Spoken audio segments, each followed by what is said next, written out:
За музей маань өөрөө соёл эрдэм шинжилгээний байгууллага.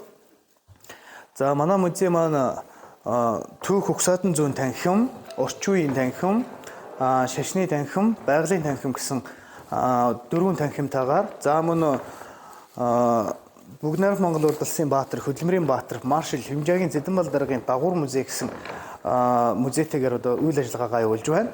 За жилдээ болвол бид нэр 7-8 мянган хүнд болвол үйлчлэгээгээ үзүүлж байгаа. За сүүлийн 2 жил болвол ковид гээд ерөнхийдөө бол үзэгч бага авсан. Түүнээс гадна бид нар судалгаа шинжилгээ хайгуулынхаа ажлыг бид нар зогсоогоогүй өдөр тутмын сурталчилгааны болоод соёлын бие тусовыг хамгаалах хөдлөх хөвийг дурсгалыг одоо бүртгэн баримтжуулах ажлыг бол тасралтгүй үйл ажиллагаагаа явуулж байна.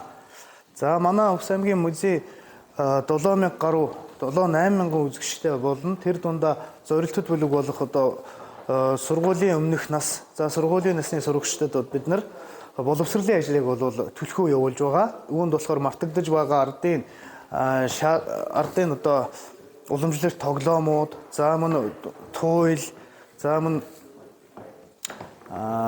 боловсролын ажлуудыг амжилттай зохион байгуулдаг. За албан байгууллага, хувь хүмүүс, за Улаанбаатар хотоос ирж байгаа тур оператор компаниудын хувьд бол бид нар улаан гомотын аяллыг бол зохион байгуулж байгаа. За улаан гомотын аялал маань юу вэ гэхээр улаан гомын сумын нутаг дэвсгэрт үйл ажиллагаа нутаг дэвсгэрт байгаа түүх соёлын үйл хөдлөх дурсгалуудын хамарсан 6 маршрутын хүрээнд түүх соёлын дурсгалуудаа бид нар олон нийтэд сурталчлан ханиулж ажиллаж байна.